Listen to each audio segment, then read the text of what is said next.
There's no place to escape to. This is the last podcast. On the left. That's when the cannibalism started. What was that?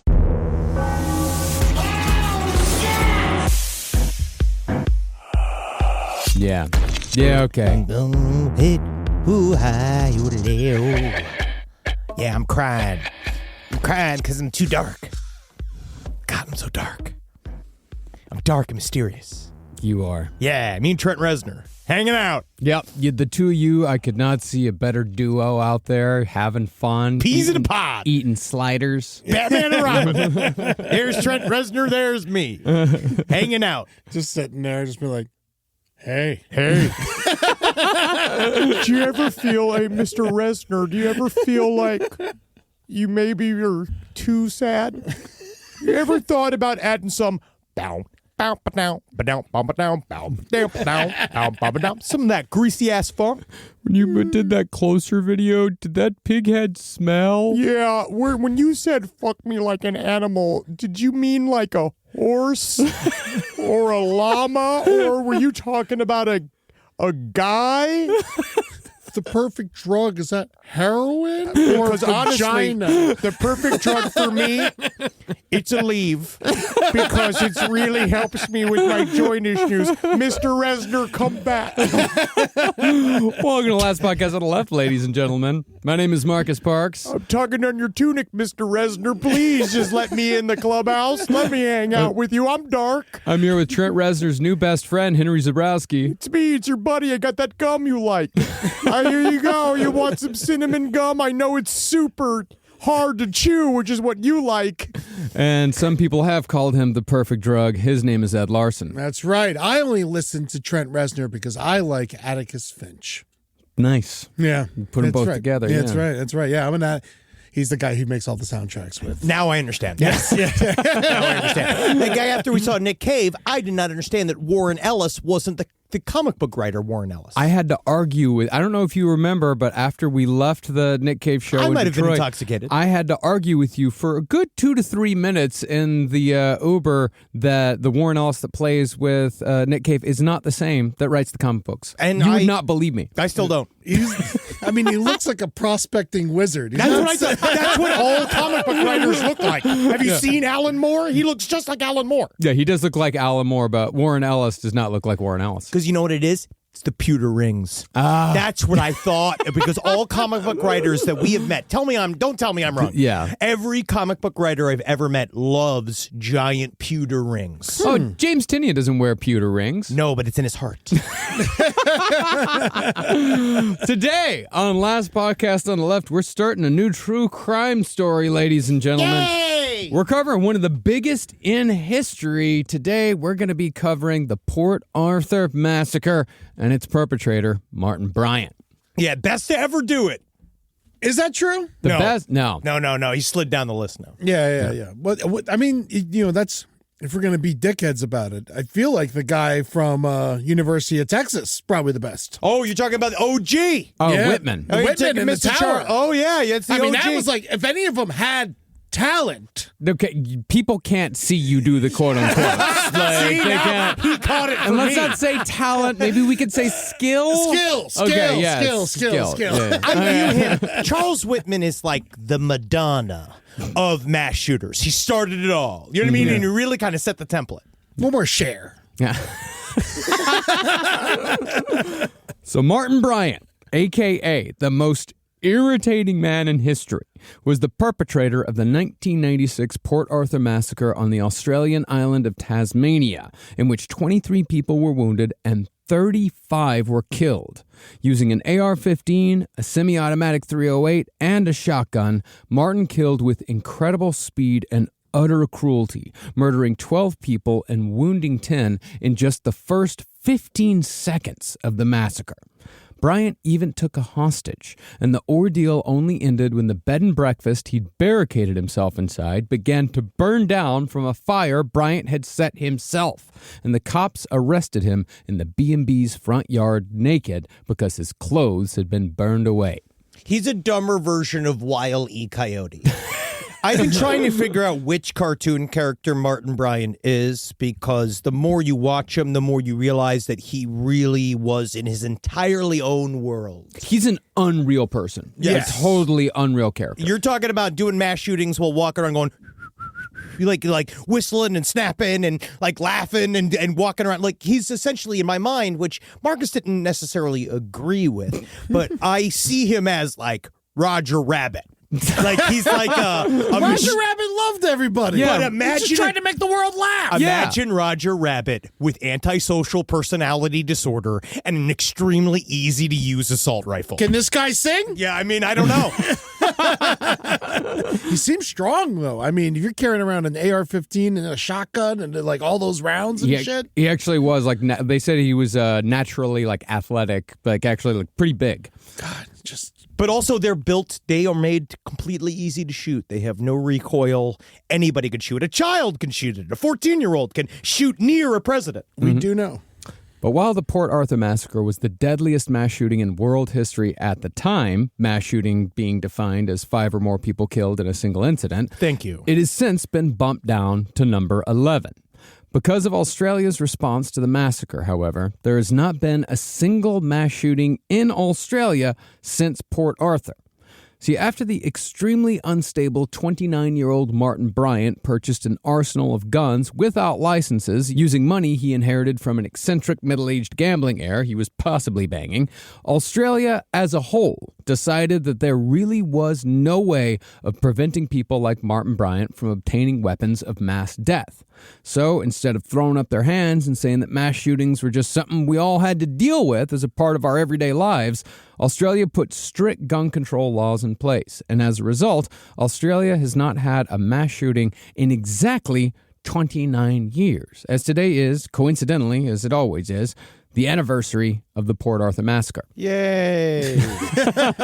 Didn't realize that when we scheduled it. We mean it. We really did not realize it at all. It just every so time. happened. Yeah, if we realized it would have been the 30th anniversary. Yes. You got to do a round number. Yeah, not 29. Yeah. Very strange. But, I'm just glad we learned our lesson.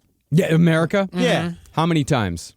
I mean, it's more, the lesson really for me is always live and let live. Yeah. Now we're trained on how to not get shot when they happen. That is true. No, it's like I'm totally trained to like look at the exits at every place I enter. Yeah. And I know when I hear something like a car report, like a loud like noise from something and stuff, and I'm scared in a public place, it's nice to feel the heart rate rise because I didn't get cardio that day. It's helping. It's actually really helping with the obesity epidemic in the country. It really does, yeah, because you get stronger every time you pick up a woman as a human shield. Always an old woman. Unfortunately, it's got to be somebody who's near the end of life. They make great human shields. Your life has been great, right? Yes. There we go. One more time, lady. One more time.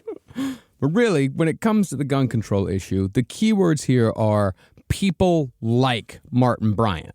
Because as we're going to see over the course of this series, there really wasn't anything that anyone could have done to put Bryant on a non-sociopathic track, because people did try again and again throughout his life. See, this isn't the story of a kid slipping through the cracks who could have turned from the path of mass murder if only someone would have reached out. Rather, this story is proof that some people are just straight up bastards from birth, and there's very little that any of us can do about it.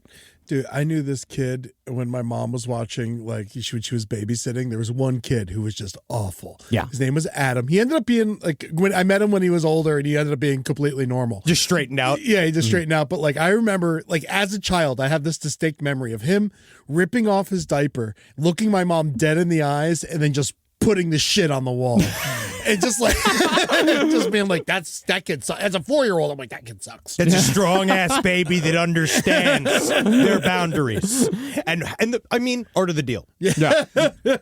Now, Australia very much did not want information about Martin Bryant to be available so as to deny him the satisfaction of being known. This is a lot like how New Zealand has tried to erase the 2019 Christchurch shooter from the pages of their history altogether. Well, there is also a cultural thing in Australia and in Oceania, right? The idea of not putting out and not talking about the shooter themselves. Yeah. But we're of the opinion that telling these stories can be helpful because they might result in someone recognizing the signs of an upcoming mass shooting event. Because we all know we're years away from any meaningful legislation being passed here in America. Years. Decades? Maybe never.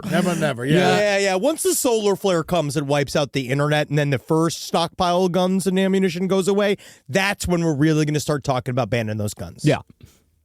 And while I do understand Australia and New Zealand's motivation in wanting to forget people like Martin Bryant ever existed, or from even acknowledging they exist in the first place, I'm also of the opinion that whether it's one victim or 35, choosing to cover some true crime stories and not others is kind of hypocritical. Plus, there's the fact that even though Martin Bryant is an annoying shithead on every level, his story is still utterly fascinating. It's kind of because he's an annoying shithead. And yet, again, never deny what makes you special. Mm-hmm. So, for our two sources today, we used Port Arthur, A Story of Strength and Courage by Margaret Scott. That's for information on Tasmania and the shooting itself. While Born or Bred by Robert Wainwright and Paolo Totaro, that's the only real source of information about Bryant's life. We used that for his biography. Now, before we get into Martin Bryant's life story, it might behoove us to talk a little bit about the history of Tasmania itself, because there is a fascinating connection between Martin Bryant and the island's past. To wit, Bryant's history is directly related to Australia's history as a penal colony for the British, and Port Arthur itself, the site of Bryant's massacre, only existed as a tourist town whose main attraction was an historic British colonial penitentiary. Now, what I hope you guys do, and we talked about this before the show, is that what I hope you guys do as an audience is it's time to take your history aids prep. Especially if you're not going to wear a full-body head condom in order to listen to this, because the history we're about to traffic in, because I laughed when I read the script, because they were like, we like to set up context here. Yeah. But then immediately it was like, back in 1789. I was just like, holy shit, oh God, no.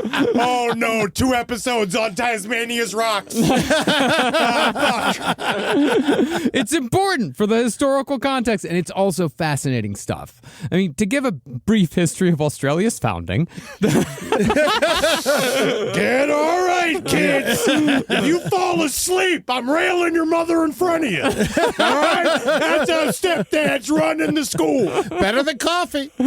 The British, prior to 1776, sent many of their convicted felons to their American colonies. Basically, crime had hit a high in England in the 18th century, and since they weren't executing people for petty crimes anymore, they didn't have enough prisons to hold all their criminals.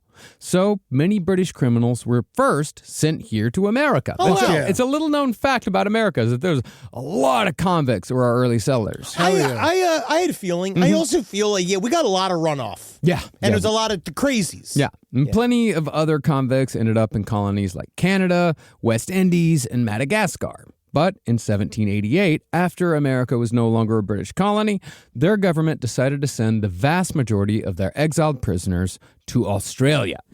Man, give us our prisoners back. Yeah, man. Fucking Australia, you greedy bastards. You know what's nice, though, is that you go to Australia because that's where the girls are hot, right? The guys are fun. The beer is cold. The koalas are hot. It's a great town. Wombats kill people with their ass. I know. And they're also, apparently, they taste good. Oh, I love Australia. Me too. it's really cool. Except for this. Yeah, They learned their lesson. That's why it's cool. That's why it's great, is that they actually fucking did something about it. Now, British convicts were first sent to Botany Bay near Sydney, but within a few years, the British government began pouring criminals specifically into the island of Tasmania. By 1832, the island was home to over 12,000 British convicts who were used mostly for slave labor. They produced timber and wheat, they worked in the coal mines, and they processed the meat and blubber from whales and seals. Prisoners would work at least 12 hours a day in chains, and quite a few died either during labor or as a result of the brutal punishments enacted by their jailers. The most common punishment in the penal colonies was flogging with a cat o' nine tails, where the prisoner would be tied to a triangle-shaped wooden frame and flogged while the guards and the other prisoners verbally roasted them. You cry in pain like a little girl. Oi, your mother's a platypus in jean shorts. Yeah. Oh, the way you're squirming around there, you're like little girl. Yeah, nice mouth. Looks like you could swallow a didgeridoo. Hey, I want you taking on the whip there. What are you? A bunch of milk? I'm not a comedy writer. I whip people. I'm sick of being forced to do all this format. All right? It's not different. All right? So I'm just going to whip his bottom and not make another clever remark. Still better than listening to Silverchair. Hey, Silverchair is quite impressive for all being 17 years old. Yeah. When are they going to grow up? They were frozen in time by suicide. But according to the prisoners, the punishment that was far worse than the potentially fatal practice of flogging was the psychologically debilitating practice of rock breaking, which was saved for only the worst of the worst. In this punishment, prisoners would be chained to an iron post where they would be forced to smash rocks with a hammer for 12 hours a day without being able to move from that one single spot.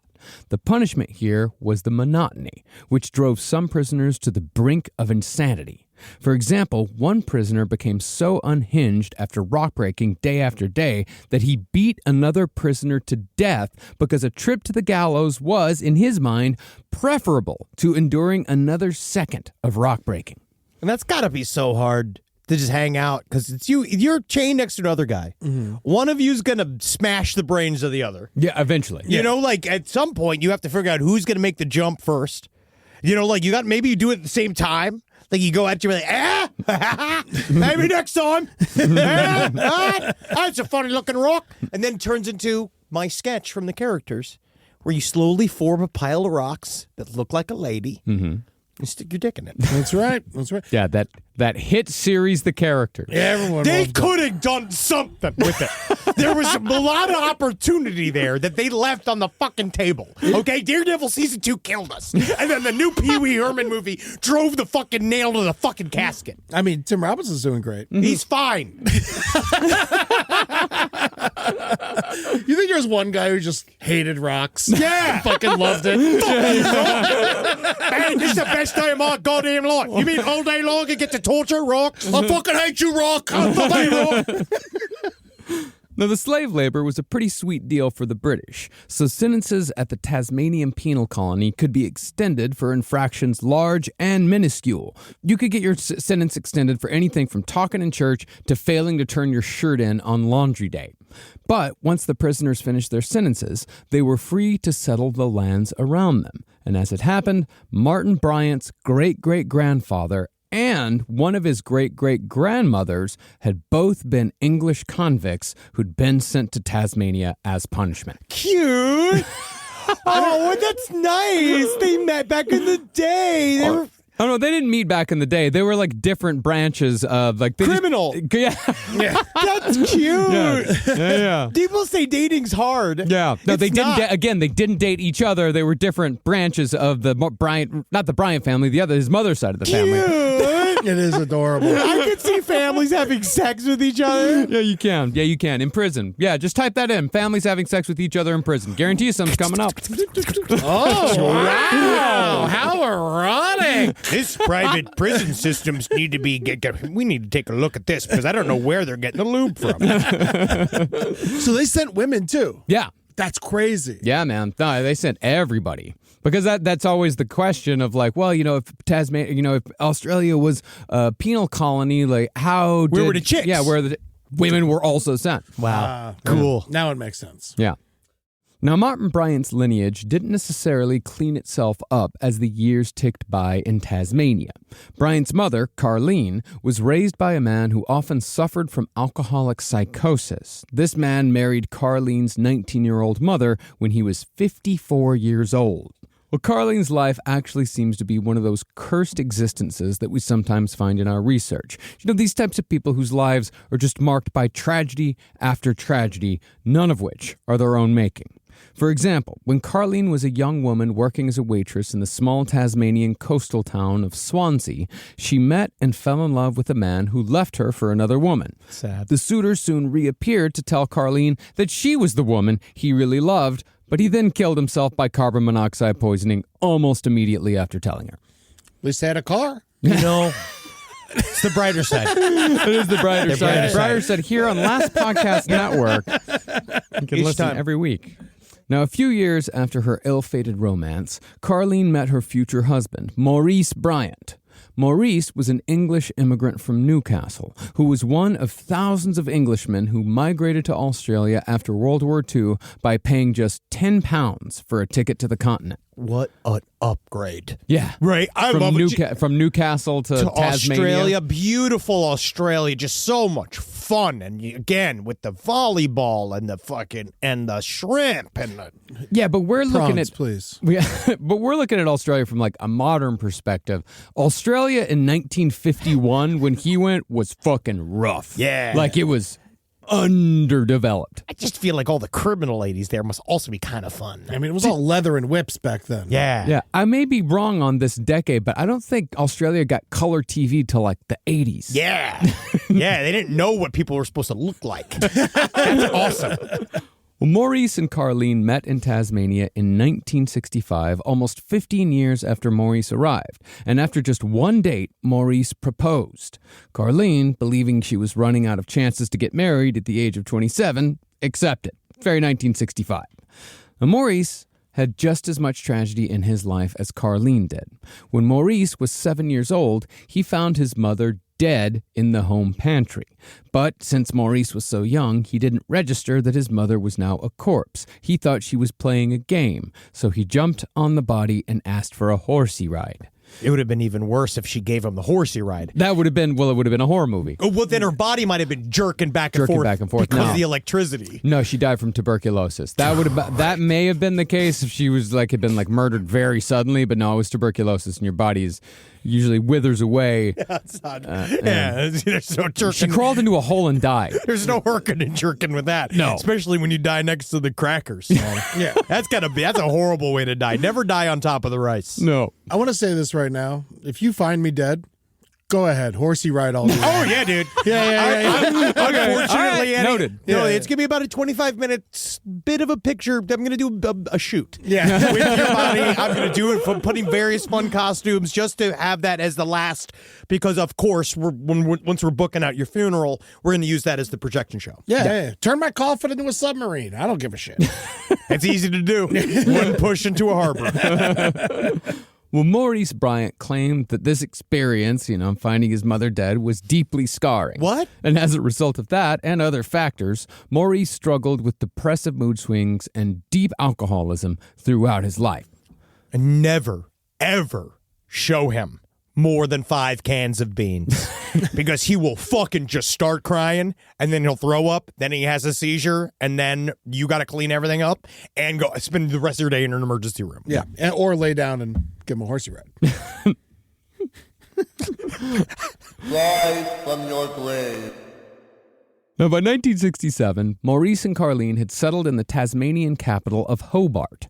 This was just after the Black Tuesday bushfires of 1967, in which 52 people were killed and 1,300 homes were burnt to ashes. But Black Tuesday was a bit of an opportunity for Maurice.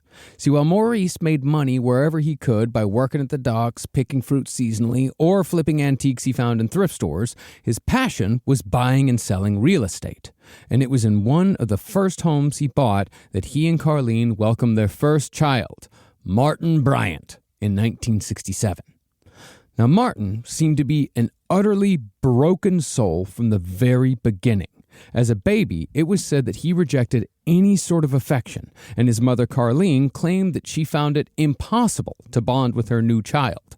This is one of those things I think ladies do get afraid of when they have a baby, right? When it doesn't latch, right? If it doesn't do these things, they're all worried, is the baby going to turn into a Martin Bryant? But then sometimes it just turns out they don't have the suckle musles to get it all through. You're talking about yourself. Your big crazy nipples. Yeah, because then Your mother's big crazy nipples. And they must be. If I couldn't get the milk, how big are the nipples? Yeah. Because then now I'm starting to understand a lot more. So they blamed my sucker muscles on my mother's tits. And now you think... It was now I'm starting to understand. I think it's my mom's tits' fault. Not my fault. Is this something you came upon in therapy? Yeah, and he said, stop talking about it. And I said, no, this is huge for me. It's not my fault. It's my mom's tits' fault. And that's the new piece of merch. But you had no problem latching onto that Philly cheesesteak. Oh yeah, dude. I'm blowing bubbles with gum. I'm doing I'm having milkshakes. I can suck all day long. I don't believe for a second I couldn't get that milk because I really wanted it. Maybe it was backed up. Do you think she had a? Yeah, like a little block. Whoa. Yeah, sometimes you got to work at it. Still, it's the tits' fault. Yeah. All right. Lastpodcastmerch.com. It's the tits' fault. It's not me. It's my mother's tits. Yeah. Now, once Martin reached toddler age, he also became fiercely independent and uncontrollable, wandering out of their house at all hours. Eventually, Carlene had to fix Martin with a harness and tether him to something just to keep him inside. Sounds familiar. Did you also get harnessed? We've talked about this. Yeah. Really? Oh, yeah. Henry was a harness kid. I was fully Hannibal Lectered from place to place. Yeah. I had a strap from my waist to the shopping cart and then a strap from my wrist to my mother's wrist. And I was elephant walked from place to place because I was like I was ready to go. I would take off my clothes and I would just run in one direction. Yeah. And I knocked the whole display down once in a grocery store. Oh, in Queens? Yeah, and they had to come get me, and they found me, and then when they had found me, I had peeled the stickers off a couple of bananas, and I'd stuck them up my nose, and we couldn't get them out, so then they had to take me to the emergency room. And the whole time, I'm just sitting there like, yes, attention acquired. Yeah, you got to tie them up sometimes. Sometimes you got to tie them up. When I see those kids like on a leash at Disneyland or at the airport or something, at first you're like, oh, bad parenting. And then you're like, no, you take care of them. No, cut the leash. Cut the leash and see what happens. Yeah, no, they're doing that for our benefit. Yeah. So that kid's not, so you don't turn around and the kid's rooting through your luggage. They're not protecting me from you. They're protecting you from me. Got any milk? Well, the neighbors looked down on Carlene Bryant for doing this, for tying up her son. They said that the Bryants were treating their child like a dog. But Carlene, in what would be the first of many exhausted explanations throughout her life, defended the practice by saying that she at least knew that little Martin was safe. See, Carlene loved Martin, but she found it extremely difficult to actually like her child. Likewise, Maurice Bryant found Martin to be just plain weird, and therefore spent most of his energy trying to make his son, quote-unquote, normal. Martin, however, was anything but. Well, Martin was slow to learn how to talk, and his fine motor skills didn't really develop. But the absolute worst part was that when he reached the age of 3, Maurice and Carlene discovered that their son had an inexhaustible well of energy. I can't be contained. I can't be contained. Yeah, dare you. Won't even do it. You can't do it. Can't get me. Undisciplined. Carlene would take Martin for hours-long walks every day to try to tire him out, but the feverish, unstoppable motor that seemed to power his every waking moment was impossible to control. For example, Carlene was getting her hair done at the salon one day when Martin fell off a balcony and split open his head. After being taken to the hospital, Martin had to be given adult-strength sedatives so he could sit still long enough to get stitches, and even then, it took an hour for the sedatives to kick in. I know what you're going to do. You're trying to knock me out. You're going to replace me with another child. And it's not going to happen because I got eyes on the sides and backs and bottom of my head. Gotta tie that kid up. Can't get me. Can't get me. I'm utterly uncontrollable, and I'm a fun little guy. So what are you going to do about it? You fucking doctor? What are you going to do? Huh? You going to get me? You're going to shut me down, doctor? Extraordinarily annoying. Yeah. Well, I mean, one of the things I really like, I don't know if we've established yet so far, like just how incredibly irritating Martin Bryant grew up to be. No, we haven't. And I won't let you. I am the interrupting man. I mean, Martin Bryant, like, he was the type of guy that would book transatlantic flights so he would have someone who was forced to talk to him for 12 hours straight. You come around here often? I do because I'm a diamond. Well, I'm just here for the flight. I'm turning right back around. Oh, yeah, I love airports. No, he was an incredibly, like, and we'll get into How'd it you more. get fat? Oh, yeah, was it lack of exercise or has it just been a big tubby fuck? But like not just irritating, but aggressive, and we're going to get into that right now. I mean, one school could only stand to have him for less than a year before the staff decided they couldn't deal with him anymore. And they suggested that the Bryants instead have Martin examined by psychiatrists and eventually be medicated. Medication, however, did absolutely nothing for Martin. Can't touch me. And when he was sent to another school, a lifelong cycle of rejection, alienation, and solitude began because the other kids didn't like Martin any more than his mother did. It was not, however, because Martin was just weird, or because he had a speech impediment, or because his learning abilities bordered on mentally challenged. All those things were true. But, as anyone who's worked in childcare like I have can tell you, some kids are just dickheads, and they're only made worse when the other kids volley back. Now, when Martin was examined in 1975 at the age of 8, he was determined to be a slow learner possessing fairly low base intelligence. But most of all, Martin was deemed to be an unusually aggressive child. Thank you. I tried really hard to be. Martin was known to throw things at other kids, kick them, spit on them. Sometimes he'd urinate on other kids. But Martin was also fully aware that he was doing something wrong when he got aggressive with others. To mitigate punishment, Martin would suck up to his teachers and had a whole routine worked out for showing remorse when needed. Like some of the pyromaniacs we talked about a few episodes ago, Martin would play up his disabilities when he got into trouble. And likewise, Martin also had a defense mechanism against the other kids. Since Martin was such a dick, the other kids would respond in kind and gang up on him. But when the other kids gave chase, Martin would cry and squeal so pitifully that the other kids would just sort of give up because they felt sorry for him. Man, to break the heart of a larrikin. Can you imagine? Normally, when you look at it, just sniveling little fuck like that, I want to beat it to death. You know what I mean? I want to strangle it up, and I want also play volleyball with his balls, right? I wanted to carve him up. But this is kind of weak. Yeah, I'm just saying. Because also, as an adult, remember, if you are ever attacked, this is a good way to alleviate the situation. Cry? Just start going, no. Oh, you know he did the go limp thing. Oh yeah, Yeah. of course. Yeah. We had annoying kids like this. And that's the problem. But then, see, my bullies in school, they understand. You just keep beating the fucking shit out of them. You know what I mean? Like they were never turned off by it. Yeah, none of mine were turned off by that either. No, because I always remember America. Oh yeah, when they pulled the towel off me. the country without pity. Oh yeah, that's America. The closest I had was when I was in the school. I was at daycare after seeing Problem Child 3 for the 4th time in a row, which is a lot of this story. And they pushed me down to the bathroom and removed my towel after we went to a pool, and they all were laughing at my tiny penis. Oh, that's what was underneath? Yeah. And when they were laughing at it, that's when but it was more like, then they just there was like the joke ended. Yeah. And then I was just naked on the floor, and they were like, well, see you tomorrow. I had an experience like that, except I was the You were the guy. You were the guy, you were the big bully, Yeah. sorry. Don't worry. You just made guys like me.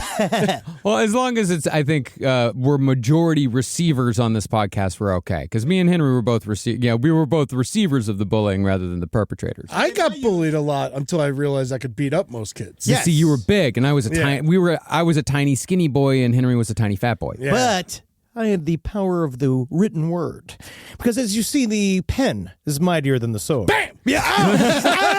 Why did you say that there? Well, that was kind of the part of the problem with Martin Bryant, and the problem with a lot of kids like this is that, like, he starts off as extremely annoying, very aggressive, which causes kids to bully him. And the bullying throughout his life was extreme. It got really bad, but the problem is that the bullying makes the behavior worse. And it's this, like, this vicious cycle that just keeps going and going and going. Now, as Martin grew older, his endless energy did not abate one bit. Martin disturbed every classroom he was a part of, and both of his parents had to work endlessly to keep him occupied, sometimes taking him for walks of up to 8 miles long, where Martin would bounce relentlessly from beginning to end. Martin's behavior actually got so chaotic that one of his fuck-ups made the local news. One day, he was playing with some fireworks he found in his father's garage and ended up lighting a rocket in the attic of his family's home.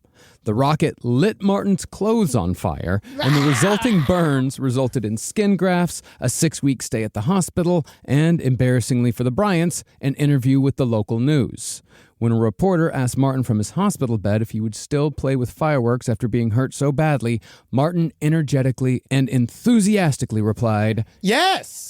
He literally said yes. And then they were like, but didn't you learn your lesson? And he's just like, yeah, I learned a lesson, but I'm still going to play with fireworks. Yeah. And this is apparently a thing that would be how he responds to stuff from then on. Like his lawyer talked about dealing with Martin Bryant. And one of the things where like every once in a while he'd be like, Martin, you should feel bad for what you did. You should feel bad about this, and like you should feel good for it. And then he's just like, well, I guess I feel bad then.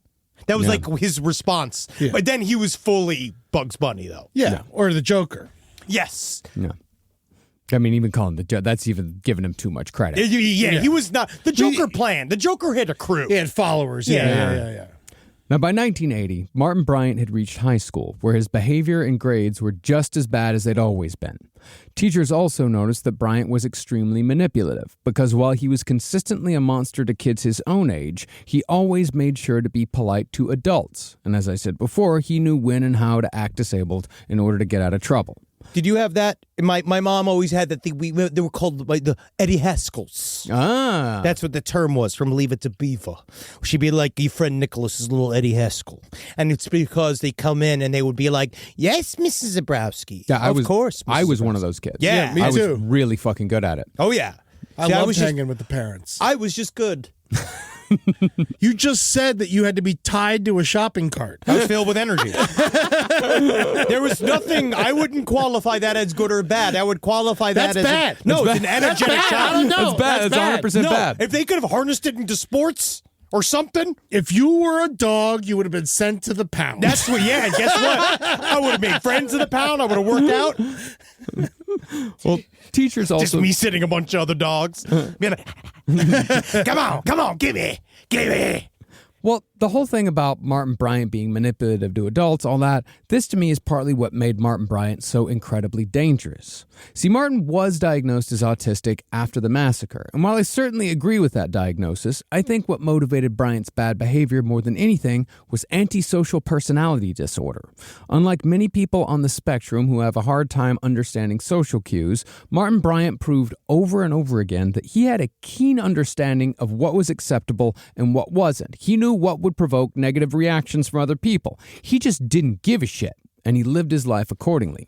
He definitely had that. Like he was like not all there, but he knew what he was doing was wrong. Oh, yeah, always, at all times. But he also had a perennial, like, this feeling of, like, why does everybody hate me, though? I am being myself. According to Martin Bryant, in his head, he's just being himself, and he's just born annoying. Yeah. Do you know what it's like being me as Henry Zabrowski? When you're born half annoying, you know what I mean? It's just a part of your life, and you have to either harness it or not. Yeah.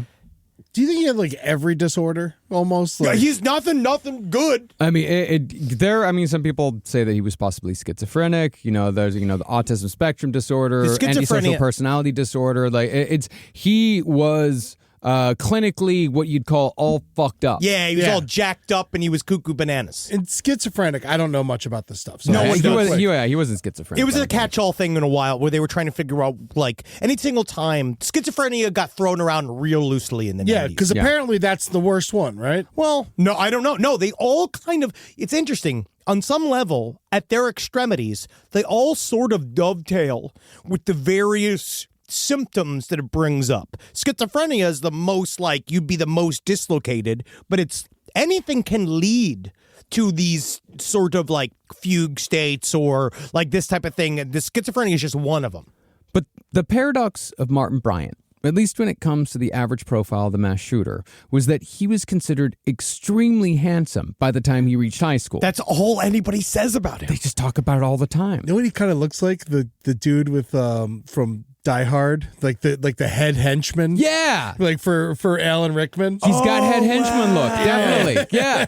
Well, I mean, the best way I could put it, he's like a more handsome version of Dave Mustaine, He does- the lead singer of Megadeth. Yes. Yeah, Yeah, he's got- blonde, shoulder-length hair. He's got a naturally athletic build. But yeah, he is an objectively handsome man. It's a real block. His lawyer talked about it. His lawyer does a whole long thing about like he doesn't look I-wooded, which is why people thought he could just talk to him, but turns out he's heavily R-worded. It's literally what he said.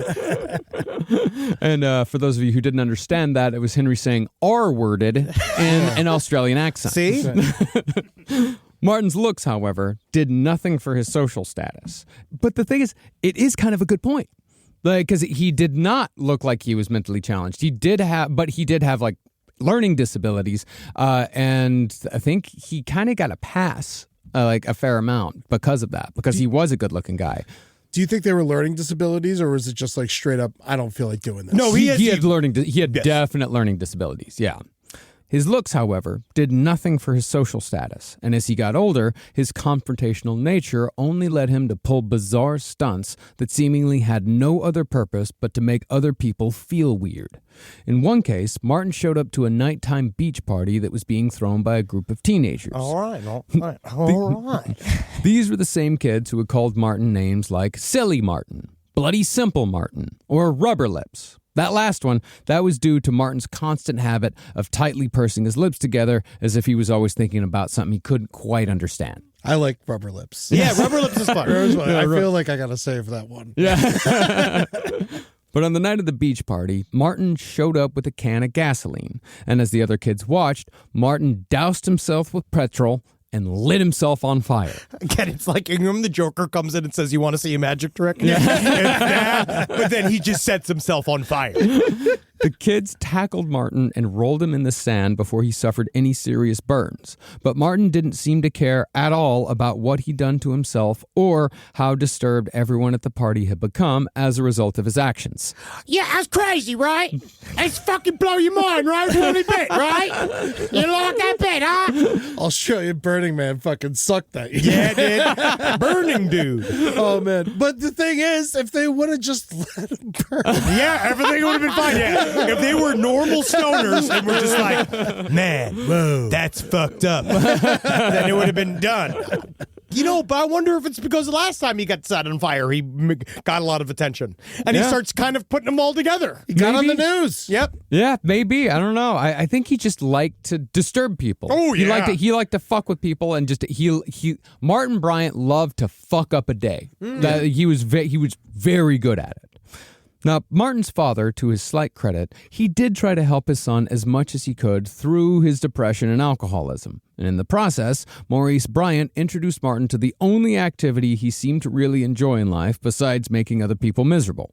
Maurice took Martin snorkeling and taught him how to dive for crawfish here in America. Yeah. And Martin loved gathering buckets of mud bugs so much that he decided that this was going to be his career for the rest of his life. This is me. This is my life. My passion. I love snails. I love muck. Martin, however, did also have a habit of pulling other people's snorkels while they were underwater, just because he thought it was funny. That's just, I mean, in a way, if he's working, at least that is kind of funny. Yeah, fun is fun. Daddy, Oi! don't you want to take me to do some bugging? Sure, let me show you how it's done there, Yeah, oh yeah. Don't touch my goddamn snorkels! I got you, Daddy. You're my favorite Daddy. I kind of like you. Yeah. But the massive mistake Maurice Bryant made was when he bought his son Martin an air rifle at the age of 14. It was at least powerful enough to kill birds. This was ostensibly so Maurice could teach Martin proper gun handling techniques. Yeah, definitely the first thing up you want to teach somebody at 14 who has really aggressive, some form of antisocial autism. Yeah. It's like, yeah, let's teach him how to use guns quickly. Yeah, if your child sets himself on fire twice, maybe don't get him a gun. Maybe the gun is not really... Marksmanship is not his hobby. You know what would be golf club? Put a golf club in his hands. Risky. I mean, that's very risky. Yeah. A paintbrush? No. Oh, all water hobbies. That's why you send them to the crawfish. Oh, yeah, send it to, snorkeling. Yeah. Perfect. Literally can't set it on fire. The rifle seemed to inspire a change in Martin. As it turns out, handing a weapon to an aggressive, unstable teenager, even if it is just an air rifle, is usually a bad idea, because all it really does is show them the power of a gun. Where before Bryant had been annoying but mostly harmless, the rifle allowed him to be more destructive. He'd hide in a creek near the road and fire his air rifle at passing cars, and he was known to shoot birds out of trees before walking up to the corpses to fire several more shots in their heads.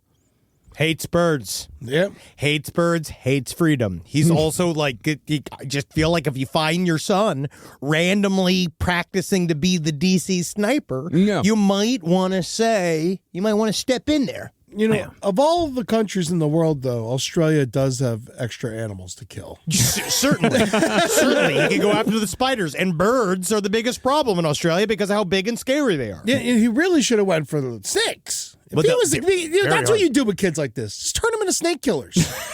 Yeah, roll it out. It's a really good idea, strangely enough. Yeah, go into the house. Kill rats into the house. And then worst comes to worst, he just stays there. Yeah, you know, and then he gets killed by a snake. Yeah. Or he becomes a big exterminator. Yeah. And then he gets to kill animals and stuff, but it's his job. He's in prison, right? Oh, yeah. So we can still do this. Definitely. Now, the change in Martin's behavior to something far darker was noticed by one of the few friends Martin made over the course of his life, a kid named Greg, who'd bonded with Martin over their shared love of diving for crayfish. You're the only one I know who likes slugs just as much as me, Martin. Well, according to Greg, Martin once caught a cat and tried to pull the animal apart with his bare hands before Greg stopped him. You can't pet him that way. You gotta leave the guts on the inside. Yeah. More dangerously, though, Greg saw Martin routinely grab the steering wheel when Martin was in the car with his parents. Martin, of course, laughing maniacally as he tried to pull the whole family off the road. Greg put up with Martin for years, but the friendship ended abruptly when Martin stabbed Greg in the head with a spear gun. No serious damage was done, but Greg punched Martin in the face in response and never spoke to him again. Old spear gun to the head, friendship ender. You know, friend breakups are some of the most devastating things that you can go through, but most of the time it's over money. Yeah, it's not over a spear gun to the head. Or fucking your wife or something. Yeah, something like that. But you just get stabbed in the head with a spear gun. It seems like it came out of nowhere, especially because they're both in the crawfish industry. Yeah, you should know to not stab anyone else in the head with a spear gun. Yes, that's And for what do you even need a spear gun for if you're just getting crawfish? I miss fun. The crocs. Yeah, but if you're in the ocean. You can shoot the spear Saltwater gun. crocs. They're They're bigger. It's true. What would I do without you? Now, by the time Martin Bryant reached high school, his father had done pretty well for himself in the real estate business. But in 1982, Maurice Bryant would make a miscalculation that would inadvertently cause Martin to choose Port Arthur as the site of his massacre 14 years later. See, Maurice owned a good amount of property in the town of Port Arthur. The Bryants actually owned a vacation cottage there, so Martin was certainly acquainted with the town growing up. In the early 80s, though, Martin Bryant tried buying a bed and breakfast in Port Arthur, a little business called Seascape. But due to circumstance, the property was instead scooped up by a couple named David and Sally Martin.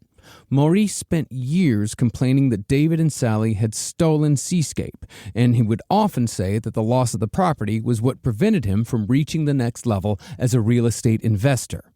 Martin would listen intently to his father's grievances, and in turn, he held a deep grudge against the people who bought the bed and breakfast, a grudge that matched his father's.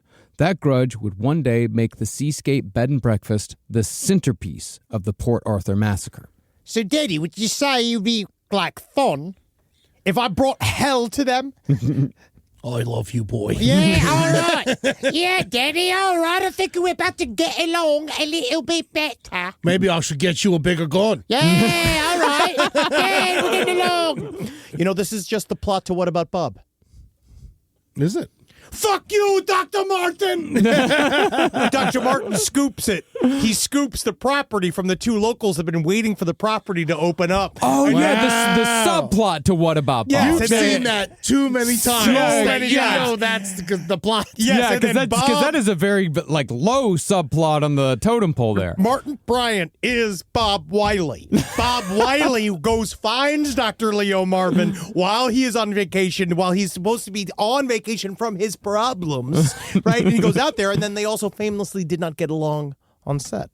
Ah. Bill Murray was very rough, too. He also he used works to out. beat him up a bunch. Very similar. Yeah, Bill yeah. Murray used to beat up Richard They used Dreyfuss to get into physical fights. Yeah, Richard on Dreyfuss. the set of What About Bob? Yeah, Oh, he used to complain about it a lot. He said he tortured me during that movie. But also Richard Dreyfuss was annoying, so no one really stuck up for him, I think. I understand. Also, I do want to correct myself. I forgot we were in Tasmania. It's south. The Crocs aren't down there. They're only up north. Great. So I just really wanted to correct myself before I get yelled at by all the Croc fans. Don't I worry. understand. Don't worry I about don't want it. these Croc people coming after They're a me. complaint either way. Rise from your grave. Now, when Martin turned 16, he was legally allowed to leave school and get a job on his own. But again, his behavior made it impossible to employ him. And as it turned out, one could not make a living exclusively by diving for crayfish. I caught 5. Not enough. Not enough for rent. Yeah, a couple more times. A couple more than that, you can have yourself a cocktail. It's also Forrest Gump. Yeah. So, Martin's parents took him to a psychiatrist to have Martin examined for a disability pension, and the psychiatrist had no hesitation in granting it. He deemed Martin completely unemployable because at 16, Martin still couldn't read or write, and the doctor almost diagnosed Martin as a schizophrenic before backing off. I saw a little interview with one of Martin Bryant's girlfriends. So he met a girl, one of the girls he semi-dated. Yeah. When he was 27, she was 16. Yeah. We'll talk about her next episode. Yes, but there was a time where she said Martin would do this thing where, again, he's handsome. Yeah. So when she met him, she just thought he was just a dumb, a normal guy. And then when he was talking, he would pretend to read. He would do these things where he'd go, and he'd get the menu and he'd go, and then he'd order whatever he wanted anyway. Whatever, didn't matter what the restaurant was. Yeah. He'd look at signs and just go we're going this way, and have no idea what anything read and shit. But again, she just liked having a decider. Yeah, And it's all about that, really. sure. I do that all the time. Oh, yeah, I can't read. Yeah. But Maurice Bryant still figured that Martin needed some structure and some discipline. So Maurice forced his son to start a door-to-door business selling vegetables that the family grew on their hobby farm. And that, not surprisingly, also didn't work out as a career for Martin. You all want some fucking carrots? Oh, you piece of shit! You want squash? Buy squash! Buy my squash, or I won't leave unless you buy squash. Eat my grapes, or I'll set fire to your home. Eat my grapes. It's a real aggressive seller. But by the time Martin was 20 years old, his father was still trying to find something for him to do. So Maurice set Martin up with a job mowing lawns for some of the older people in the neighborhood. This, however, was how Martin fell into an extraordinarily odd relationship with a woman 34 years his senior, a woman named Helen Harvey. Now, Helen Harvey was heir to a prominent gambling company in Australia named Tattersall's Lottery. And when her father died in 1961 and left her everything, she began a decades-long existence as an eccentric hoarder who wanted for nothing and did nothing. She lived the dream life. Yeah. Don't hoarders want everything? Well, Yeah, I well, mean, they're wanted for nothing, meaning she Oh, got yes. anything she wanted. Gotcha. Yeah. She had didn't- access to millions of dollars. millions That's why of dollars. she was a hoarder because of that. Yeah. Gotcha. You see, it's not just poor people can be hoarders too, Eddie. Oh, yeah. The best of them. Top tier hoarders. It's not really about the money. It's about the drive. Yeah. Have you ever seen really rich hoarders? Some of the best episodes of Hoarders are the guys that are multimillionaires that have 6 warehouses full of wacky shit. Oh, that is fun. Again, Yeah. it's the dream. Yeah. Well, Helen was also, like Martin Bryant, an extremely unpleasant person. An actual real-life crazy cat lady who lived with 40 cats, 13 dogs, and her ailing elderly mother. Besides her mother, though, Helen had also been all but abandoned by most of her family by the time she and Martin crossed paths in 1987. So she was just as isolated as he was. It cannot really be stressed enough how old a lady she is. No, she's 54. But when you look at her, it's different. It's look at Helen Harvey now. Like, because when to be honest, I mean, in my head, a hoarding 54 is always than a Lisa Ann 54. Like, in my mind, as soon as because of my training, I saw in my head Helen Harvey, Lisa Ann. Right? Like, I just imagined her as like a weird kind of like, ooh, because she's an heiress. I thought maybe she'd have a lot of plastic surgery and be like a weird kind of like that style of 54-year-old lady. She looks like the woman from the book Stone Soup. She was born with a babushka. Yeah. Like, she is that type. She's got babushka head. And I have no idea how, like, these guys coming together is one of the funniest odd couples in true crime history. Yeah. Because they're not necessarily fucking. Well, no, they're really not. And it's also an almost entirely innocent relationship. It's strange. Throughout. For years. Like, they're just buddies. It's kind of like Harold and Maude. It is. Yes, it's very much like that. But didn't yeah. they sleep together in Harold and Maude? Isn't there like they're like in love with each other? I think they banged once. Yeah. Yeah. But in this story, they're just mostly like friends. Okay. He said they cuddle sometimes. Hey, I mean, I wish she was still alive. I know. We all do. Well, as far as how they met, Martin was in Helen's neighborhood one day to mow a neighbor's lawn, and he found the short and stout Helen Harvey aimlessly wandering the streets. Martin asked Helen if he could help her out. If he could help her out. Jeez, can you imagine that, Martin? I mean, like, you seem out of sorts. You need some help. You want some squash to shove up your ass? Just having fun. Help her out by mowing her lawn. Yeah. Like, not like, hey, you want to help? Can you help me out? Yeah. Hey, you want to help me out? Well, Helen, I suppose, attracted to this strange, handsome boy, agreed. Soon enough, a sort of spark developed between Helen and Martin. But contrary to what you'd expect when a relationship begins burgeoning between a 54-year-old eccentric and a borderline mentally challenged 20-year-old, Martin's parents thoroughly encouraged this relationship. Martin, they noticed, was calmer when Helen was around, and unlike everyone else on Earth, Helen found Martin entertaining rather than irritating. And that's a big thing for all of you out there that are super irritating. Sometimes you just got to hold out for that aimlessly wandering old woman that will take you and have you. Okay? And then that's who showed up, and that's who you commit to. As such, Martin's parents were so thrilled that their son had finally latched on to someone else that they supported the relationship in any way they could, to the point where they eventually began taking Helen on family vacations. Thought she was rich. Yeah, but, she liked to come along. Yeah, she was like his Teddy Ruxpin. Yeah, it's not like they paid for her. She just, was there. Yeah, always like having just a random old lady just She's there. 54. Look at Helen Harvey. Look at her and tell me that is not the very description of an old lady. Also, they could finally take a vacation by themselves. I think. Yeah. And I will admit that hoarding does age you. Like, if you were a hoarder, it add 15 years to your age. I agree. Yeah. Especially with just around all the cat piss fumes. And Yeah. No, it's not good for anybody. And it's stressful. But from what it seems like, the dynamic between Helen and Martin was that Helen basically treated him like a helpful but rambunctious child, barking orders at him that Martin would dutifully follow. And seemingly, Martin did what Helen said because Helen was the only person in the world that actually liked him. Because, as authors Robert Wainwright and Paola Totaro put it, Martin was the human equivalent of a stray dog that had wandered into Helen's yard. She literally was the first person to not just be like, fuck you, Martin, I hate you. Yeah, get the fuck away from me right now. Yes, which meant she was also a difficult woman. She was very difficult. And so they got together famously. Now, Martin never did much yard work for Helen, and as a result, her yard became so overgrown and filled with animals that the neighbors complained. The RSPCA intervened and rescued over 50 neglected animals from Helen's house, but they also noticed that both Helen and her 79-year-old mother were in terrible shape. See, Helen's home was filled with filth and trash because Helen was a hoarder. Even worse, it was discovered during the animal rescue that Helen was sick with infected ulcers, and her mother had an untreated broken hip, so both women were rushed to the hospital. Helen's mother died there a few weeks later, but Martin stayed at Helen's side and took care of her during her stay.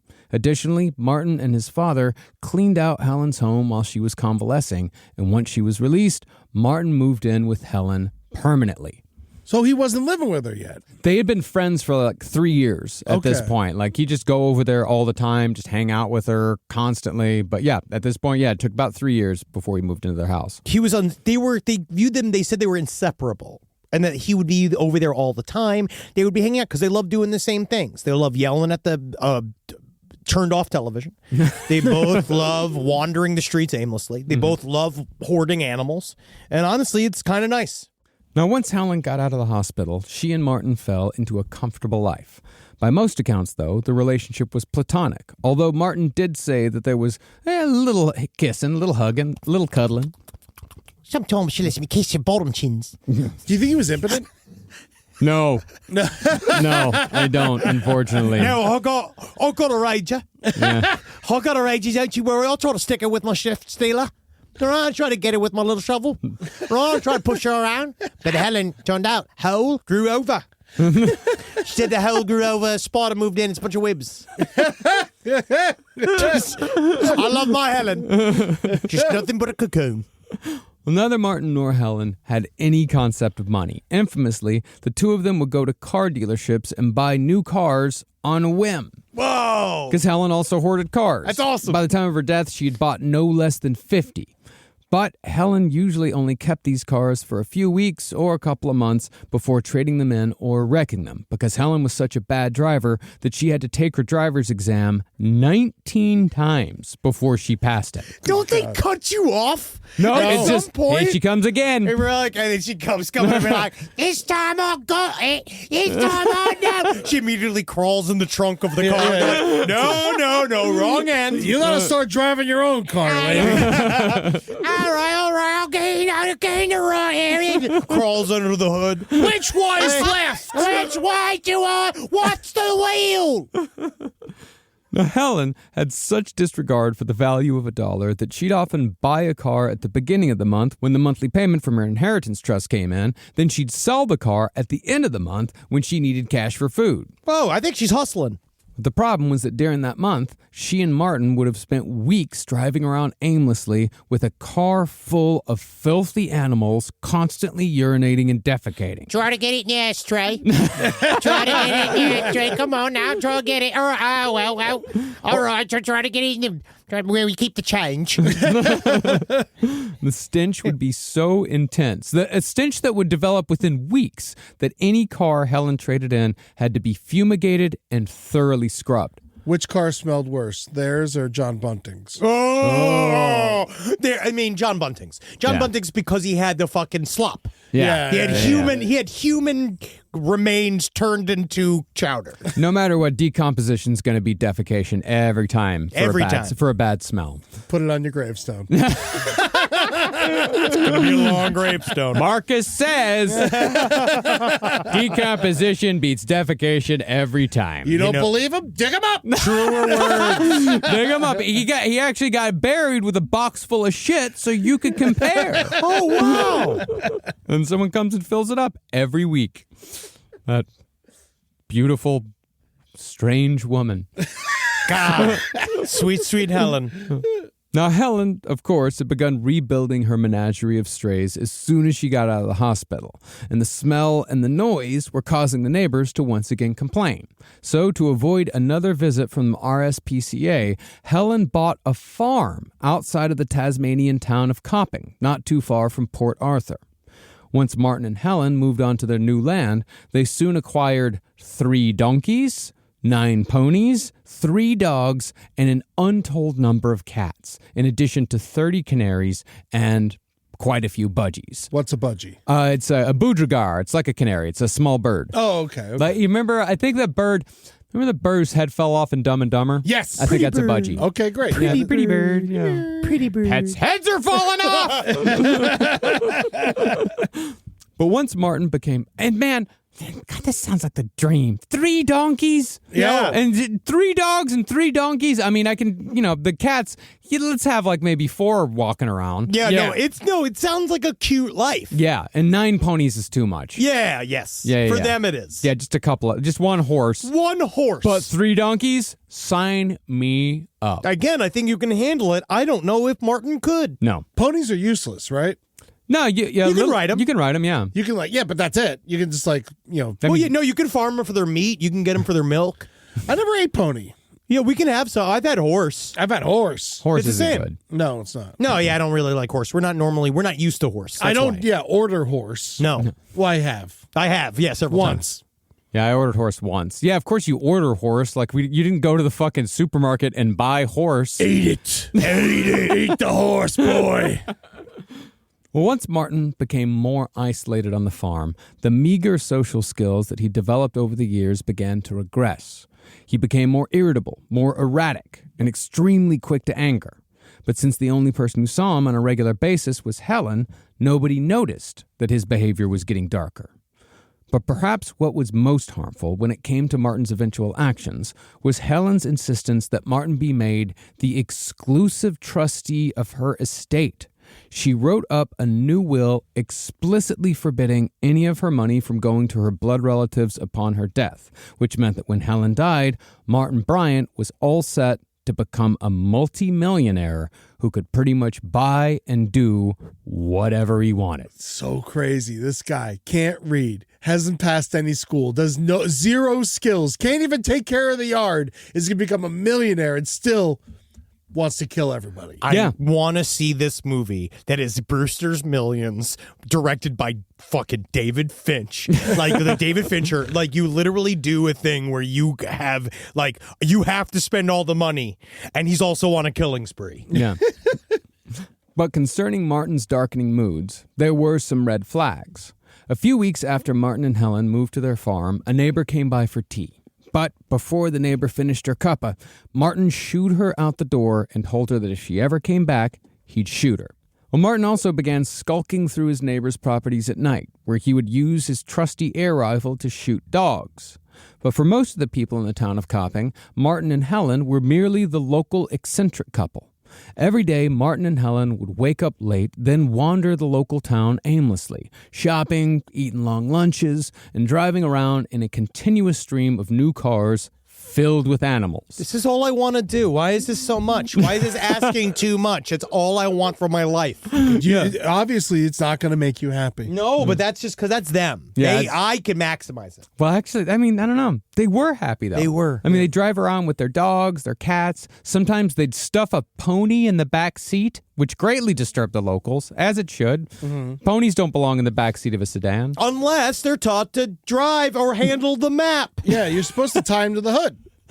That's the key. It is true. Yeah. Now, naturally, Helen would do all the driving, but Martin had never given up on his old habit of suddenly grabbing the steering wheel to try and make them crash because he thought it was funny. To avoid accidents, Helen started driving slower and slower, but Martin still caused 3 accidents by jerking the wheel. You know, when you got a good joke, sometimes you got to let it ride for decades. Are you talking to me? Material. Are you talking to me or are you talking to my father? We both have. That's what you have to have. It's called house jokes. I will say the one time I did this to my dad was the one time he hit me in the face. And I agree with him. Yeah. Still to this day. No, it's a lesson to learn. Yeah. It's a lesson to learn.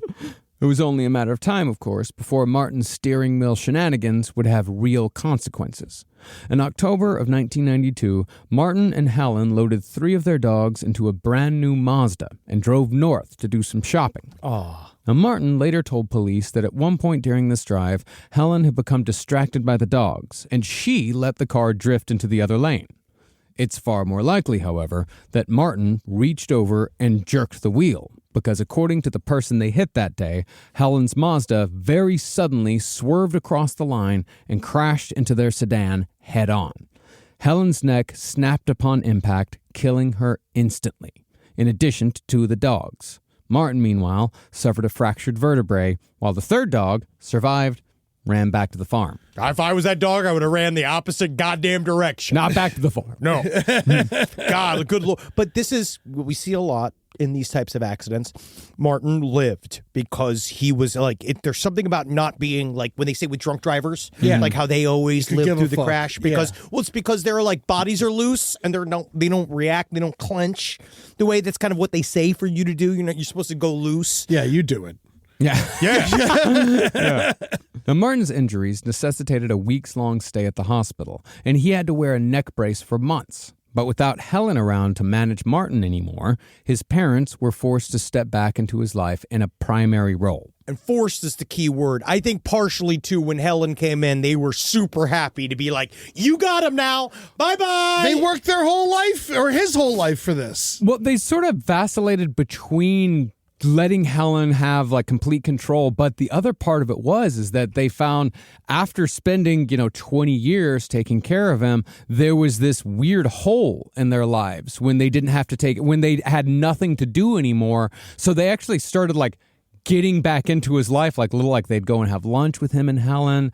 His father like retired and wanted to spend more time with him. Like it's almost like they liked the punishment. Well, they're martyrs. Yeah, like real parents. Yeah. They're martyrs, and so they go through the process because they feel like they have to. Mm-hmm. This is why Julie's making me get the hunchback dog. It's called love. But it looks really cute, though. Oh, I mean, the dog's definitely cute, and it's going to be a great dog, but, at the same time, it's a hunchback. But we're getting a bell put in, and it's going to be fine. And then Julie can wear your favorite style of dress, like what's her name wears in the Hunchback of Notre Dame. Esmeralda. Yeah. Yeah, oh, yeah. Ooh, yeah, actually, that's kind of nice. Yeah. Think about it. All right, I'm in. And you're the evil monk. Always. But after the car accident, Martin's demeanor suddenly changed, and this was almost certainly due to the head injury. Where Martin had previously been brooding and solitary, he was now extremely chatty at all times, which increased his annoyance factor tenfold. Martin also regressed intellectually and tried making friends with the neighborhood children by inviting them over to play Nintendo. The kids, however, recognized that Bryant was a scary dude, and they instinctively understood that he was someone to avoid. Man, imagine sucking so much that kids don't even want to play Nintendo with you in like 1989. I know. It's like the coolest shit in the world. Well, you know what it was? One of the affectations he gets, and you see it now. Like later on when you watch it's a couple interviews with him. It's a girlish titter. It's like everywhere he goes, and everything's funny, and everything's like a funny bit, and everything, which is like, again, when you're married to a comedian, it's great. Yeah. But when it's just some guy that doesn't know how to do it, I could see how it gets annoying. Yeah. We'll all be abandoned at some point. That's a comedian's life. Yeah. But also you got to imagine his house fucking smelled like shit. Yeah. Too. Like it just covered in fucking piss and shit. I mean, the bar's real low. Yeah.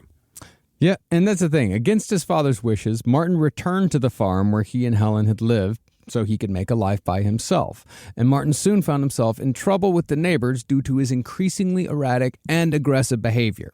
In March of 1993, Martin got on a bus and put his hand up a girl's skirt, which got him kicked off by the driver. Martin, however, ran to the next stop ahead of the bus and tried to get back on, like nothing had happened. Oh, he's a Kramer. Yeah. When the driver refused, Martin unleashed a tirade of verbal abuse before hailing a cab, and he then had the cab follow the bus while he hung out the window, cursing and shaking his fist at the bus driver. Cabbies will do anything you ask them to do. Have you ever done it? Really well. Yeah. Dude, have you ever done it? I did it one time. Follow that car? I got not to follow the car, but I did a step on it. Me too. Yeah, it worked. It was awesome. Yeah, they do it. I was like, let's go. That was a good back in the yellow cabs. Yeah. Cab drivers have a fun life. Yeah, man. Well, everything with Martin changed in mid-1993 when Helen Harvey's will finally paid out.